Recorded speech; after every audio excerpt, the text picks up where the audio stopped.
College திறக்கிறதுக்கு ரொம்ப கம்மியான டைம் தான் இருந்துச்சுன்றதுனால ஃபீஸ் கட்டிட்டு வந்த கையோட மறுநாளே வந்து பர்ச்சேசிங் கிளம்பிட்டோம். அவளை வந்து காலேஜில் ஹாஸ்டலில் தான் போட போகிறோன்றதுனால என்னென்னலாம் வேணும் அப்படிங்கிறத ஒரு லிஸ்ட்டாக எழுதி வச்சுக்கிட்டு, இவங்க அப்பாவை நான் எல்லாமே சேர்த்து ஒரே சரவணா ஸ்டோர்லேயே போட்டுறலாம் அப்படின்றதுனால அங்கே வந்து இறக்கி விட்டுட்டு போயிட்டாங்க. ஓப்பனாக சொல்லப்போனால் இவங்க அப்பாவை நாங்கள் தான் சொல்லிட்டோம். ஏன்னா பக்கத்துலேயே இருந்தாங்கன்னா அதை எடுக்காத இதை எடுக்காதுன்னு சொல்லிகிட்டே இருப்பாங்க. எது எது தேவை அப்படின்றது நமக்கு தெரியும், அவங்களுக்கு வந்து தெரியாதுன்றதுனால எல்லாமே லிமிட்டடாக தான் பர்ச்சேஸ் பண்ணோம். 1 மந்த்துக்கு தேவைப்படுற மாதிரி லிஸ்ட் எழுதி வச்சுட்டு சரவணா ஸ்டோருக்குள்ளே இறக்கி விட்டுட்டு போயிட்டாங்க இவங்க அப்பா. எல்லாமே ஒன் பை ஒன்னாக பர்ச்சேஸ் பண்ணிவிட்டு, அதாவது ஈவினிங் வரைக்கும் ஆயிட்டு, கிட்டத்தட்ட ஒரு 4:00 ஆயிட்டு.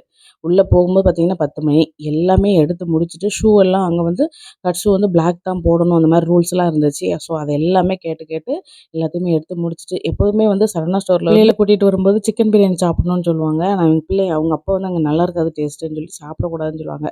ஆனால் அன்னைக்கு வேறு வழி இல்லாமல் சிக்கன் பிரியாணி சாப்பிட்டு முடிச்சுட்டு ஈவினிங் போல் அவங்க அப்பா பிக் பண்ணிட்டு வந்துட்டாங்க எங்களை.